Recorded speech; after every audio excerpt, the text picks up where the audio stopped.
ফের বেলাগাম হলেন মালদা জেলা তৃণমূল সভাপতি আব্দুল রহিম বক্সি। ভিন রাজ্যে হরিশ্চন্দ্রপুরের পরিযায়ী শ্রমিক খুনের প্রতিবাদে আয়োজিত সভায় আরজি করের ঘটনার সঙ্গে পরিযায়ী শ্রমিক খুনের ঘটনার তুলনা টেনে বিজেপি নেতাদের খুঁজে খুঁজে আগামী দিনে বদলা নেওয়ার হুঁশিয়ারি দিলেন তৃণমূল জেলা সভাপতি। উল্লেখ্য, সম্প্রতি বিজেপি শাসিত রাজ্য রাজস্থানে খুন হন মালদার হরিশ্চন্দ্রপুরের মিসকিনপুর এলাকার পরিযায়ী শ্রমিক মতি আলী। এই খবর পেয়ে শনিবার নিহত শ্রমিকের বাড়ি ছুটে যান জেলা তৃণমূল নেতৃত্ব। তারা পরিবারবর্গের সঙ্গে দেখা করে তাদের পাশে থাকার আশ্বাস দেন। এরপর এই ঘটনার প্রতিবাদে মালদা জেলা তৃণমূলের পক্ষ থেকে হরিশ্চন্দ্রপুরে এক প্রতিবাদ সভা করা হয়। সভায় হাজির ছিলেন রাজ্যের মন্ত্রী তাজমুল হোসেন, জেলা তৃণমূল সভাপতি আব্দুল রহিম বক্সি সহ আরও অনেকেই। সেই সভায় বক্তব্য রাখতে গিয়ে প্রথমে জেলা তৃণমূল সভাপতি আরজি করের ঘটনার সঙ্গে পরিযায়ী শ্রমিক খুনের ঘটনার তুলনা করেন। আরজি করের মতো এই ঘটনাতেও সর্বস্তরের মানুষের প্রতিবাদ করা উচিত বলে তিনি তার মনোভাব ব্যক্ত করেন। পশ্চিমবঙ্গে একটা ঘটনা ঘটেছে আরজি কর কাণ্ডে। আমরা দুঃখিত, মর্মাহত। আমাদের মুখ্যমন্ত্রী ফাঁসির দাবি করেছেন। আমরা মিছিল করছি, মিটিং করছি, দোষীদের ফাঁসি না হওয়া পর্যন্ত আমাদের সেই আন্দোলন চলবে। রাস্তায় দাঁড়িয়ে আমাদের কাছে যেমন আপন, আমাদের প্রিয়, আমাদের পরিবারের মেয়ে, আমাদের বাড়ির মেয়ে মতি ভাইও আমাদের বাড়ির ছেলে ছিল। তার আজকে যদি তার জন্য মোমবাতি মিছিল হয়, তার জন্য যদি রাত জাগা হয়, তার জন্য যদি ঝান্ডা ঘাড়ে ঘোরা হয়, তাহলে মতি ভাইয়ের জন্য কেন ঝান্ডা নিয়ে ঘোরা হবে না? কেন মতি ভাইয়ের জন্য মোমবাতি নিয়ে ঘোরা হবে না? এই প্রশ্ন আজকে আমাদের এখানে থাকছে। তবে এখানেই থেমে থাকা নয়। এরপর তিনি শ্রমিক খুনের ঘটনায় দেশের প্রধানমন্ত্রীকে প্রথমে কড়া ভাষায় আক্রমণ করেন। এরপর তিনি বেলাগাম হয়ে বিজেপির বিরুদ্ধে আক্রমণ শানান। বিজেপি শাসিত রাজ্যে বাংলার পরিযায়ী শ্রমিক খুনের ঘটনা বন্ধ না হলে এখানে বিজেপিকে খুঁজে খুঁজে তার সমান বদলা নেওয়ার হুঁশিয়ারি দেন তিনি। এই বিজেপির একজন প্রধানমন্ত্রী এসেছেন, একজন অপদার্থ প্রধানমন্ত্রী। এই অপদার্থ প্রধানমন্ত্রীর কারণে গোটা ভারতবর্ষের ধর্ম নিরপেক্ষতা আজকে শেষের দিকে, আজকে গণতন্ত্র ধ্বংসের মুখে, আজকে সমাজতন্ত্র শেষের দিকে। তাই এদের বিরুদ্ধে রুখে দাঁড়ানোর জন্য সর্বস্তরের মানুষের কাছে আহ্বান করছেন পশ্চিমবঙ্গের সম্মানীয় মুখ্যমন্ত্রী। আন্দোলন শুধুমাত্র আজকে এখানে একটা মাইকের উপরে মুক্তি আন্দোলন নয়। আগামী দিনে যদি এই পরিযায়ী শ্রমিকের নৃশংস হত্যাকাণ্ড বিজেপির রাজ্যে বন্ধ না হয়, তাহলে এইখানে খুঁজে খুঁজে বিজেপিদেরকে তার সমান বদলা নিব আমরা। এটাও ঘোষণা রাখছি, একজন বিজেপি কর্মীকে আমরাও ছাড়বো না এখানে। তৃণমূল জেলা সভাপতির এহেন হুঁশিয়ারির কড়া সমালোচনা করেছেন হরিশ্চন্দ্রপুরের বিজেপি নেতা রূপেশ আগরওয়ালা। তিনি বলেন, তৃণমূল নেতাদের এতটা ঔদ্ধত্য সাধারণ মানুষ মেনে নেবেন না। আগামী দিনে এর জবাব দেবেন সাধারণ মানুষ। সবথেকে বড় কথা হলো যিনি জেলা সভাপতি তৃণমূল কংগ্রেসের, উনার মধ্যে পদার্থ আছে কিনা সেটা দেখুক। উনি প্রধানমন্ত্রীকে অপদার্থ বলছেন। প্রধানমন্ত্রী যদি অপদার্থ থাকতেন তাহলে তিনবার প্রধানমন্ত্রী হতেন না উনি। সব থেকে বড় কথা হচ্ছে উনি নিজে একটা অপদার্থ। আর উনি বলেছেন না বিজেপি কর্মীদেরকে নেতাদেরকে খুঁজে খুঁজে মারা হবে। উনার এত ক্ষমতা হয়ে গেছে, দল অত ক্ষমতা দিয়ে দিয়েছে। এই জন্য দলের এই অবস্থা হচ্ছে এখন দিনের পর দিন। এই অধ্যতাপনা বেশি দিন চলবে না। যে মানুষ তৃতীয়বারের জন্য ক্ষমতা এনেছে সেই মানুষই এদেরকে ডাস্টবিনে ছুড়ে ফেলে দেবে। আগামী দিনে ভোটগুলোর অপেক্ষা করুন। উড়িষ্যা সহ ভারতের বিভিন্ন রাজ্যে বাংলার পরিযায়ী শ্রমিককে বাংলাদেশি সন্দেহে অমানবিক অত্যাচারের প্রতিবাদে মালদায় পথে নামল বাংলা পক্ষ।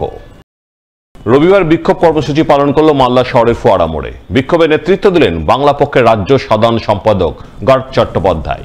তিনি অভিযোগ করে বলেন, ভিন রাজ্য থেকে অবাঙালিরা বাংলায় এসে বাংলার সুনাম নষ্ট করছে, বিভিন্ন দুষ্কৃতিমূলক কর্মকাণ্ড করছে। এছাড়াও ভিন রাজ্যে বাংলার পরিযায়ী শ্রমিকদের বাংলাদেশি সন্দেহে অত্যাচার, মারধর, খুনের ঘটনা ঘটছে। আর এরই প্রতিবাদ জানাতেই তারা আজ পথে নেমেছেন, বিক্ষোভ দেখাচ্ছেন। ডাক্তার বাঙালি মেয়ে তিলোত্তমাকে খুন এবং ধর্ষণ করলো বিহার থেকে আসা একটা ফ্যামিলির একটি নরখাদক পশু।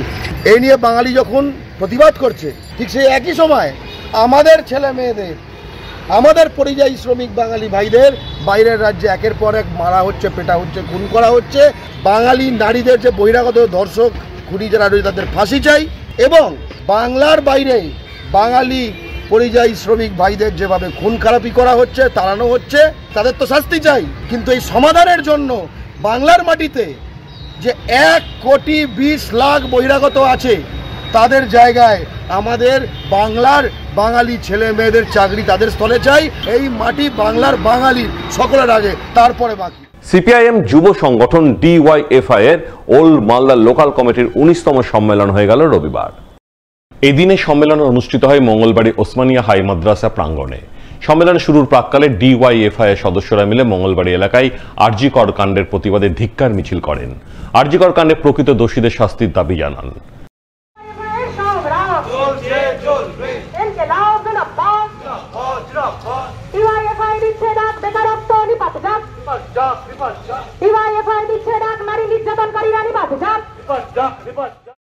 মিছিল শেষে মঙ্গলবারে ওসমানিয়া হাই মাদ্রাসা প্রাঙ্গণে সংগঠনের পতাকা উত্তোলনের মাধ্যমে ডিওয়াইএফআই এর ওল্ড মালদা লোকাল কমিটির 19তম সম্মেলন শুরু হয়। উপস্থিত ছিলেন ডিওয়াইএফআই নেতা বিশ্বজিৎ মণ্ডল সহ আরো অনেকেই। তারা সকলে মিলে প্রথমে সাংগঠনিক নানান বিষয় নিয়ে আলোচনা করেন।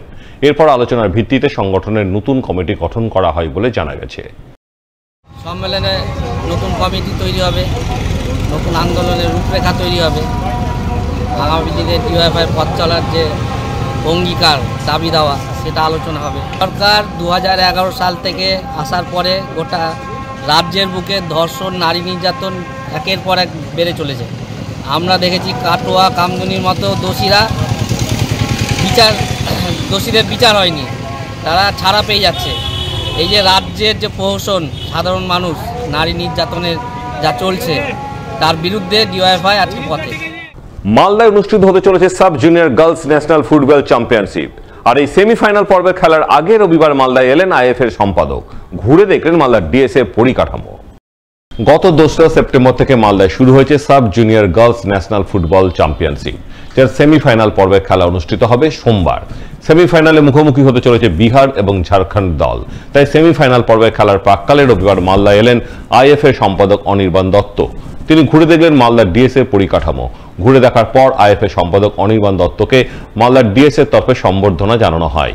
সম্বর্ধনা জ্ঞাপন পর্বে হাজির ছিলেন ডিএসএ সাধারণ সম্পাদক তথা ইংরেজবাজার পৌরসভার চেয়ারম্যান কৃষ্ণেন্দু নারায়ণ চৌধুরী সহ অন্যান্যরা। এআইএফএফ এর পরিচালনায়, আইএফ এর সহযোগিতায় এবং মালদা ডিএসএ এর ব্যবস্থাপনায় সাব জুনিয়র ন্যাশনাল গার্লস আমাদের টুর্নামেন্ট মালদা ডিএসএ ময়দানে 2 সেপ্টেম্বর থেকে শুরু হয়েছে। আগামীকাল 9 তারিখ তার সেমিফাইনাল খেলা হবে। বিহার এবং ঝাড়খণ্ড রাজ্য দল উঠেছে।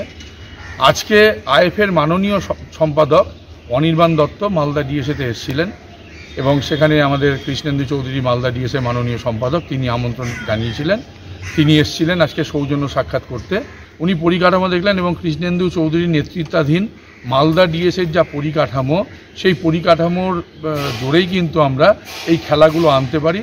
এবং যারা প্রশাসক রয়েছেন এআইএফএফ, তারা কিন্তু আমাদের মালদা ডিএসএর পরিকাঠামো দেখেই কিন্তু এই খেলাটা আমাদেরকে দিয়েছেন। ইন্ডিয়ান রেড ক্রস সোসাইটির মালদা শাখার বার্ষিক সাধারণ সভা হয়ে গেল রবিবার। এই দিনে সভা অনুষ্ঠিত হয় মালদা টাউন হলে। উপস্থিত ছিলেন অতিরিক্ত জেলা শাসক পীযূষ সারেঙ্গে, জেলা মুখ্য স্বাস্থ্য আধিকারিক doctor Sudipta Bhaduri, Indian red cross society Malda শাখার সম্পাদক ডক্টর ডি সরকার সহ অন্যান্যরা। 10 মাস আমার এখানে হয়েছে মালদা জেলাতে। আমি যত রেড ক্রসের অ্যাক্টিভিটিস দেখেছি একটু বেড়েছে এভরি সাকসেসিভ মান্থ। তো আমার ফার্স্ট রিকোয়েস্ট আছে টু ডক্টর সরকার কি আমরা একটা ইয়ারলি ক্যালেন্ডার বানাই, ফিক্সড ক্যালেন্ডার, যেটার মধ্যে ফিক্সড অ্যাক্টিভিটিস থাকবে থ্রুআউট দ্য, ওটা নিয়ে we will be bound down. আমার যে মেম্বার্সগুলো আছে ওটার মধ্যে ডিভাইড হয়ে যাবে। বিকজ নিশ্চয়ই আমরা যে অ্যাক্টিভিটিস করি অনেকবার ওখানে আমরা থাকি, বাট আমার যে রেসপেক্টিভ সেকশনস অফ সোসাইটির যে মেম্বার্সগুলো থাকে উনিও থাকা উচিত। আমার সেকেন্ড অনুরোধ আছে একটা হেলথ ক্যাম্প, চেকআপ ক্যাম্প মানিকচকের ফ্লাডে একটা করে। আমার অনুরোধ আছে যতগুলো ডক্টর এখানে আছে যদি আপনি এগিয়ে আসতে পারেন। এখানে ছাড়াও আমরা আলাদা ডক্টরসকে একটু রেড ক্রসের প্ল্যাটফর্ম দিয়ে আমার ওখানে হেলথ ক্যাম্প গভর্নমেন্ট থেকে চলছে, সিন্স আ লং টাইম চলছে। বাট আমার রিকোয়েস্ট আছে রেড ক্রসের প্ল্যাটফর্মে একটু আমরা যদি কিছু